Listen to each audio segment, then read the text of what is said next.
नमस्कार, आप देख रहे हैं न्यूज इंडिया। आपके साथ मैं हूं चारुल शर्मा। रुक करेंगे उत्तराखंड की खबरों का। उत्तराखंड ग्लोबल इन्वेस्टर समिट 2023 के तहत दुबई में रोड शो का आयोजन किया गया। इस आयोजन में उत्तराखंड के मुख्यमंत्री पुष्कर सिंह धामी ने सम्मिलित होकर दुबई के विभिन्न उद्योग समूह के प्रतिनिधियों के साथ बैठक की।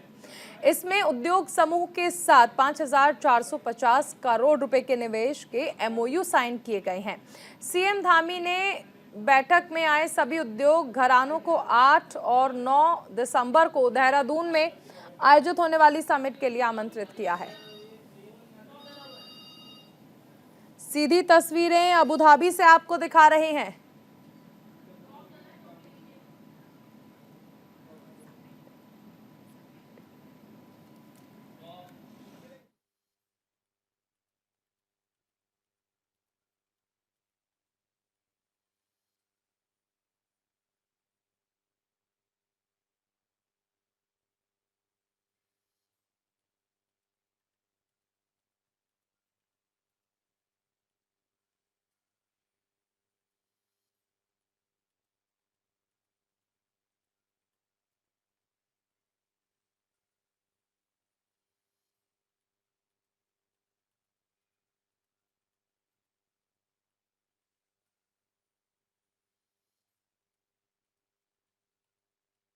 तथा वन्दे श्रीप्रमुखं महन्तगुणिनं त्या सदा शांतिपाठः। विश्व में सदा सर्वत्र सर्व प्रकार से शांति बनी रहे, ऐसी वैदिक प्रार्थना करें। हरि ओम। यौः शान्तिरन्तरिक्षगुं शान्तिः पृथिवी शान्तिरापः शान्तिरोषधयः शान्तिः शान्तिः सुशान्तिर्भवतु सर्वारिष्टशान्तिर्भवतु। स्वस्ति वाचराजतां स्वस्ति स्वस्ति वचसि कर्मणि भूयात् स्वस्तिमयं सर्वं स्वामिनारायण प्रभो। कंकणबंधनम। अब भगवान का प्रासादिक कलावा मौली सभी यजमान एक दूसरे के दाएं हाथ की कलाई पर बांधे। दुःख बंधमपाकर्तुं सुख बंधाप्तये पुनः धर्मबन्धमयं सूत्रं मणिबन्धे सुबध्यते। सर्वकारणकारणं स्वामिनारायणं दिव्यम् अक्षरपुरुषोत्तमं सर्वावतारिणं वन्दे दयालुं शान्तिदायकं वन्दे मोक्षकरं नित्यम् अक्षरपुरुषोत्तमं ब्रह्माक्षरं गुरुं वन्दे सहजानन्दधारिणम् अक्षतैर्विविधैः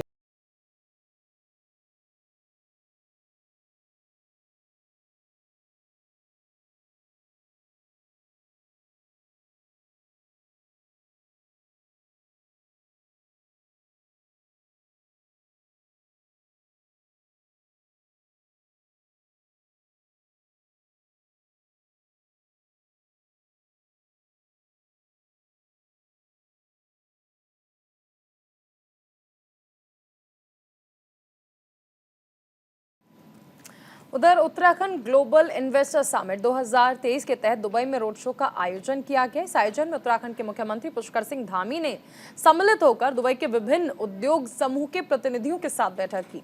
इसमें उद्योग समूह के साथ 5,450 करोड़ रुपए के निवेश के एमओयू साइन किए गए हैं।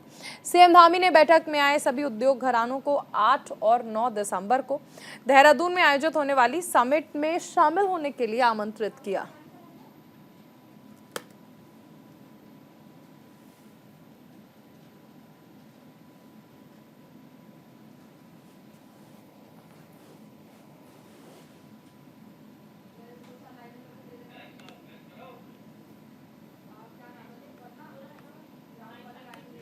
तो ग्लोबल इन्वेस्टर समिट में शामिल हुए हैं सीएम पुष्कर सिंह धामी। दुबई में इसका आयोजन किया गया है। 8 और 9 दिसंबर को देहरादून में जो समिट आयोजित हो रहा है उसमें सभी को आने का न्योता मुख्यमंत्री की ओर से दिया गया।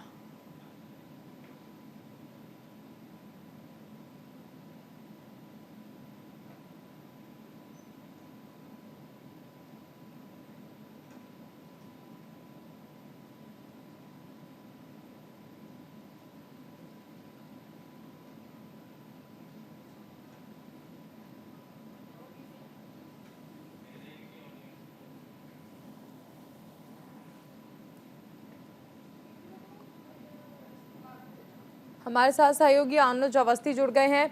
अनुज, देखिए, कहा जा सकता है कि ग्लोबल इन्वेस्टर समिट में सीएम शामिल हुए हैं और उत्तराखंड के विकास को एक नई राह जरूर इससे मिलेगी। जी बिल्कुल। जिस तरीके से जो मुख्यमंत्री पुष्कर सिंह धामी की धूम दुबई में भी देखने को मिली है, वहाँ पे अगर दो कार्यक्रम की अगर बात करें मुख्यमंत्री की, तो मुख्यमंत्री पुष्कर सिंह धामी ने वहाँ करीब 11,925 करोड़ रुपए के एमओयू साइन किए। ये अपने आप में बहुत बड़ी बात है कि उत्तराखंड स्टेट में प्रोजेक्ट लेकर के आना, उत्तराखंड स्टेट के उद्योग लेकर के आना, ये बड़ी चीज है। और मुख्यमंत्री पुष्कर सिंह धामी की एक अच्छी पहल भी मानी जा रही है, चाहे वो उत्तराखंड में लोगों को लेकर के हो या विदेश में लोगों को लेकर इस तरीके से दुबई जाकर के रोड शो किया और वहां के उद्योगपतियों से मुलाकात करी।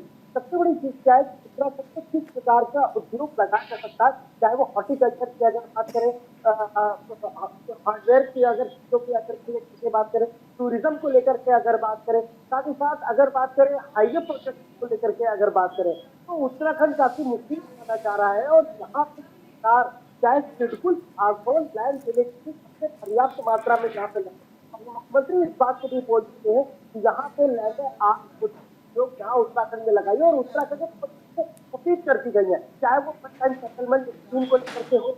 अगर आप किसी चीज का क्लियरेंस चाहते हैं, इसका भी क्लियरेंस पंचायत सेटलमेंट स्कीम के तहत तो क्लियरेंस मिल जाएगा। तो उद्योग को लेकर के लगातार जा रहे आज आप मुख्यमंत्री उत्तर में और वहाँ पे करोड़ों लोगों आस्था का केंद्र जो वहाँ पे हिंदू मंदिर बन रहा है, वहाँ पे उन्होंने चर्चा करी है। साथ ही साथ रोड शो भी करेंगे अबू धाबी में। तो उत्तराखंड में निवेश को लेकर ग्लोबल इन्वेस्टर समिट होता है और किस तरीके से बादल पे निवेश आते को लेकर के लगातार लगातार जाए।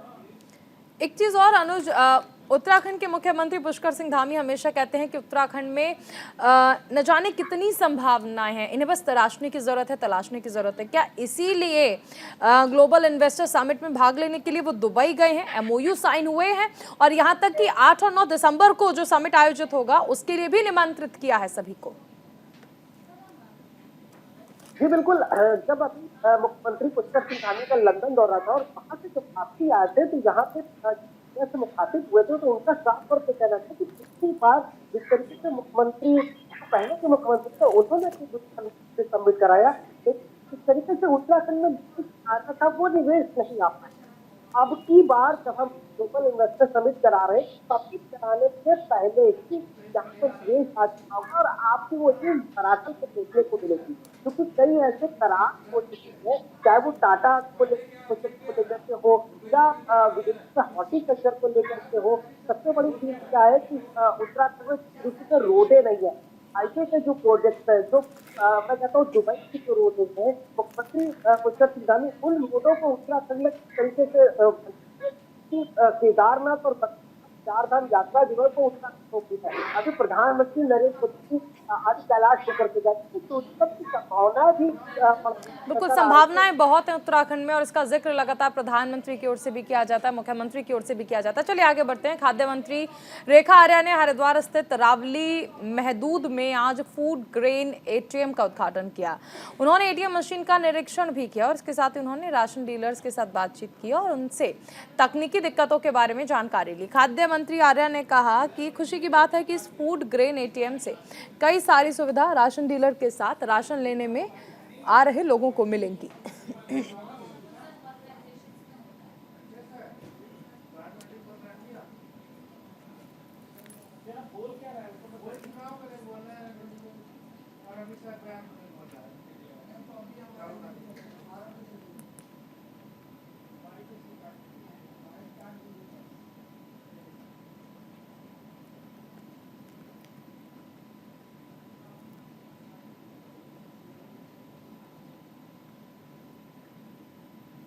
कम समय, सही मात्रा में, सही व्यक्ति तक जो है इससे यह सुविधा जो है पहुंचने का काम होगा। यह दूसरी हमने फूड ग्रेन एटीएम मशीन पहले हमने देहरादून में स्थापित करी थी, दूसरी अभी यहाँ हरिद्वार में करी है और निश्चित रूप से हमारी पूरी कोशिश रहेगी कि इसे हम प्रदेश के जहाँ जहाँ पे भी अत्यधिक संख्या में राशन डीलरों के यहाँ पे राशन कार्ड धारक है वहाँ पर हम इसको स्थापित करेंगे ताकि जो है हमारे कार्ड धारकों को जो है आसानी से राशन प्राप्त हो सके।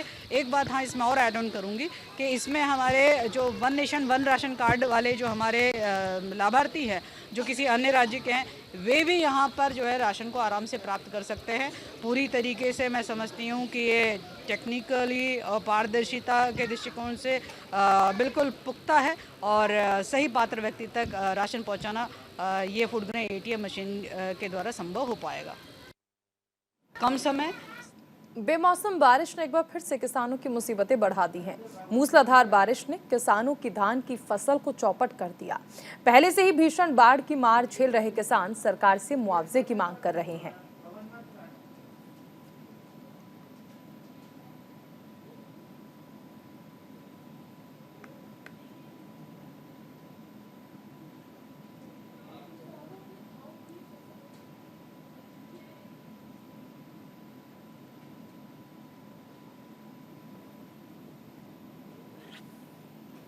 में पिछले 24 घंटे में हुई बारिश ने किसानों को एक बार फिर बड़ा झटका दे दिया है। किसान पहले ही बाढ़ की मार से बेहाल थे, अब जो फसलें बची थी उसे इस बारिश ने नष्ट कर दिया है। हम मौजूद हैं लक्सर के एक जंगल में और आप देख सकते हैं ये खेत जिसमें कल तक ये फसल लहरा रही थी, धान की फसल है, पूरी तरह से जमीन पर लेट गई है। चूंकि बारिश के साथ में तेज अंधड़ भी चला है तो कहीं ना कहीं ये फसल चौपट हो गई है। इससे पहले किसानों को जो पिछला नुकसान हुआ था उसका भी मुआवजा उचित नहीं मिला, इस तरह की शिकायतें भी मिल रही हैं। अब फिर दोबारा किसानों को झटका लग गया है। आने वाले दिनों में किसान अगली फसल के लिए तैयारी कर रहे थे, वो खेत भी तमाम जो गेहूं की फसल के लिए तैयार किए गए थे पानी से लबालब हो गए हैं। तो ऐसे में किसान एक तरह से टूट गया है। अब क्या करे क्या ना करे ये समझ में किसान की नहीं आ रहा है। साथ में प्रशासन से मांग कर रहे हैं किसान कि उन्हें कम से कम इतना मुआवजा जरूर दे दिया जाए ताकि वो अगली फसल तैयार कर सकें। जसप्रीत सिंह, न्यूज़ इंडिया, अक्सर। देहरादून में 27 अक्टूबर को मेरी माटी मेरा देश कार्यक्रम का आयोजन होने जा रहा है। कार्यक्रम को लेकर संगठन और सरकार अपनी तैयारियों को अंतिम रूप देने में लगे हैं। बीजेपी प्रदेश प्रवक्ता सुनीता विद्यार्थी ने बताया कि मेरी माटी मेरा देश कार्यक्रम के अंतर्गत प्रदेश के सभी 95 ब्लॉक से मिट्टी कलश देहरादून आएगा, जिसकी शुरुआत आज से देहरादून के झंडा दरबार से की गई।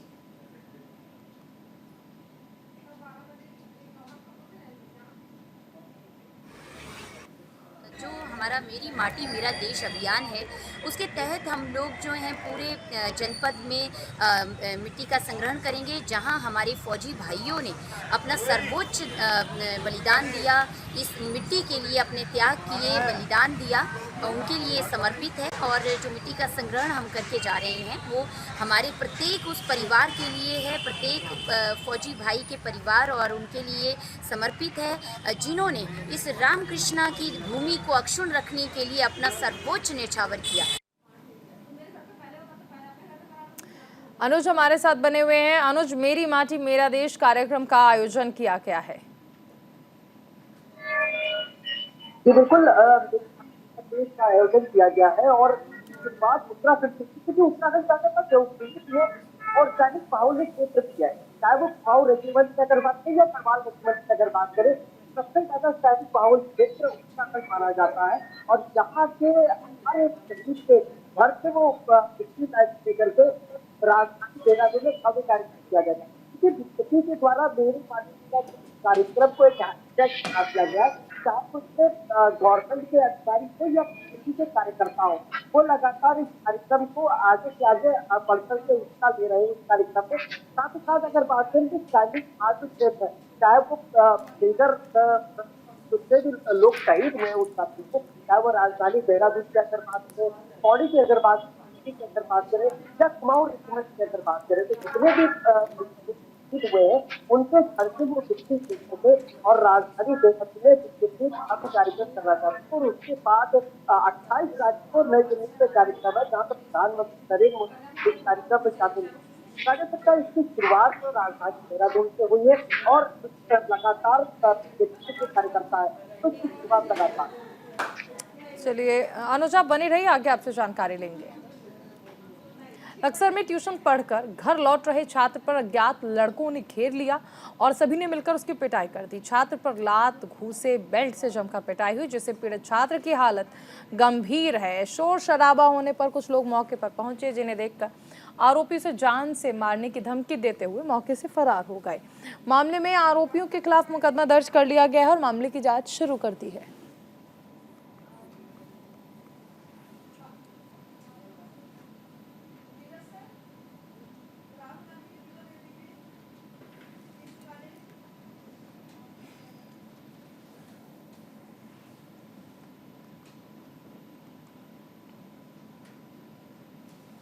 उधर लक्सर में कंपनी प्रबंधन की ओर से कर्मचारियों को बोनस देने में देरी की जा रही है, जिसके चलते कर्मचारियों में रोष है। गढ़वाल मंडल प्रभारी विकास वालिया की अगुवाई में यूनियन के कई कार्यकर्ता टायर फैक्ट्री गेट पर पहुंचे और विरोध प्रदर्शन किया। इसके बाद फैक्ट्री के कर्मचारियों को समर्थन पत्र सौंपा गया। कंपनी प्रबंधन का कहना है कि उनकी और कंपनी के कर्मचारियों से बोनस को लेकर पिछले कई दिनों से बातचीत चल रही है। जल्द ही समस्या का समाधान किया जाएगा। तो आपके संगठन के द्वारा हमें सूचना प्रेषित की जाएगी। ठीक है भाई साहब, अब जरा थोड़ा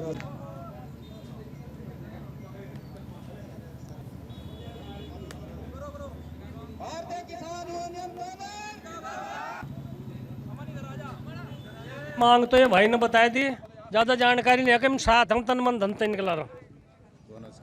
हाँ, बोनस जो भी फैक्ट्री की मांग है, ये तो इन लड़कों को पता मांग तांग का, तो अगर हम साथ हैं बिल्कुल। ऐसा हमारी जेके टायर से कुछ डिमांड थी जो बोनस को लेकर थी, वो मानने को प्रबंधन तैयार नहीं था। इसलिए हमने भारतीय किसान यूनियन के जो पदाधिकारी हैं उनका सहारा लिया और उनको बोला कि हमारी मदद करें इसमें, और इन्होंने यहाँ पर आकर हमारी मदद का आश्वासन दिया।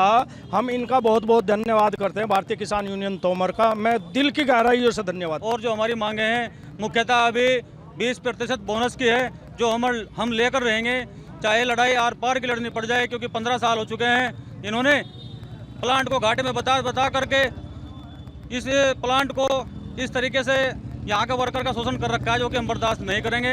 इस बार हमारी आर पार की लड़ाई है, हम 20% बोनस लेकर रहेंगे। धन्यवाद।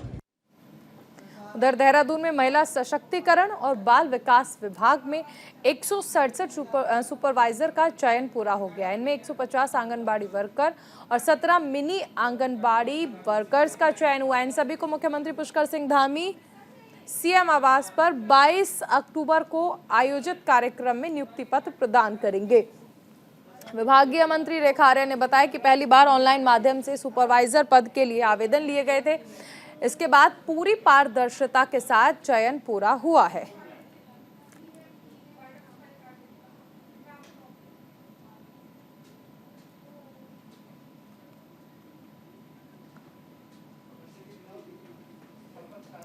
अभी सुनाते हैं भगवंत मान इस वक्त क्या कह रहे हैं। ਸੇਵੀਆਂ ਦੀਆਂ ਕਮੇਟੀਆਂ ਬਣਾਉਣੀਆਂ ਪੈਣਗੀਆਂ, ਕਿਉਂਕਿ ਜਦੋਂ ਲੋਕ ਸਾਥ ਦੇਣ ਲੱਗ ਜਾਣ, ਕੋਈ ਵੀ ਐਸੀ ਅਲਾਮਤ ਨਹੀਂ ਜਿਹੜੀ ਤੋਂ ਛੁਟਕਾਰਾ ਨਾ ਪਾਇਆ ਜਾ ਸਕੇ। ਲੋਕ ਸਾਥ ਦੇਣ ਨੂੰ ਬਿਲਕੁਲ ਤਿਆਰ ਨੇ। ਥੋੜਾ ਚਿਰ ਪਹਿਲਾਂ ਲੋਕ ਥੋੜੇ ਜੇ ਝਿਜਕਦੇ ਸੀਗੇ, ਦੱਸਦੇ ਨਹੀਂ ਸੀਗੇ ਕਿ ਸਾਡਾ ਮੁੰਡਾ ਜਿਹੜਾ ਹੈ ਉਹ ਕਿਤੇ ਨਸ਼ਿਆਂ 'ਚ ਪੈ ਗਿਆ, ਕਿਉਂਕਿ ਉਹਨਾਂ ਨੂੰ ਇਹ ਲੱਗਦਾ ਸੀ ਕੀ ਕਹਿਣਗੇ ਲੋਕ, ਕੀ ਕਹਿਣਗੇ। ਪਰ ਜੇ ਆਪਾਂ ਬਿਮਾਰੀ ਦੱਸਾਂਗੇ ਨਹੀਂ ਤਾਂ ਡਾਕਟਰ ਇਲਾਜ ਕੀ ਕਰੂਗਾ। ਹੁਣ ਮਾਪੇ ਵੀ ਅੱਗੇ ਆਉਣ ਲੱਗ ਗਏ। ਕੋਈ ਗੱਲ ਨਹੀਂ, ਬੁਰੀ ਸੰਗਤ ਦਾ ਸ਼ਿਕਾਰ ਹੋ ਗਏ, ਕੋਈ ਗੱਲ ਨਹੀਂ, ਹੋ ਜਾਂਦਾ ਹੁੰਦਾ, ਕੋਈ ਦਿਨ ਮਾੜਾ ਹੁੰਦਾ, ਪਰ ਪਰਮਾਤਮਾ ਜਿਸ ਨੂੰ ਸਹਾਈ ਹੁੰਦਾ ਜਦੋਂ, ਤਾਂ ਸਾਰਾ ਕੁਝ ਠੀਕ ਹੋ ਜਾਂਦਾ। ਸੋ ਦੁੱਖ ਵੇਲੇ ਸਿਮਰਨ, ਸੁੱਖ ਵੇਲੇ ਸ਼ੁਕਰਾਨਾ, ਇਹ ਜਿਹੜਾ ਸਾਡਾ ਮਿਸ਼ਨ ਹੈ ਇਹ ਇਸੇ ਆਧਾਰ ਤੇ ਹੈ। ਜੇ ਕੋਈ ਘਰ ਦੁੱਖ ਦੇ ਵਿੱਚ ਹੈ ਤਾਂ ਸਾਰਾ ਅਸੀਂ ਮਿਲ ਕੇ ਉਸ ਘਰ ਨੂੰ ਠੀਕ ਕਰਾਂਗੇ। ਅਸੀਂ ਉਸ ਘਰ ਦੇ ਬੱਚੇ ਨੂੰ ਅਸੀਂ ਕੋਈ ਜੇਲ੍ਹ 'ਚ ਨਹੀਂ ਭੇਜਣਾ, ਅਸੀਂ ਉਹਨੂੰ ਕੋਈ ਸਮਗਲਰ ਨਹੀਂ ਕਹਿਣਾ। ਜੇ ਉਹ ਕਿਤੇ ਐਡਿਕਟਡ ਹੋ ਗਿਆ ਤਾਂ ਫਿਰ ਉਹਨੂੰ ਮੈਡੀਕਲੀ ਉਹਨੂੰ ਸਹਾਇਤਾ ਦੇ ਕੇ ਕਾਉਂਸਲਿੰਗ ਕਰਕੇ ਉਹਨੂੰ ਜਿਹੜਾ ਸਮਾਜ ਦੇ ਵਿੱਚ ਵਾਪਸ ਵੀ ਲਿਆਂਦਾ ਜਾਊਗਾ। और इसी के साथ इस बुलेटिन में फिलहाल इतना ही। आप बने रहिए न्यूज़ इंडिया के साथ।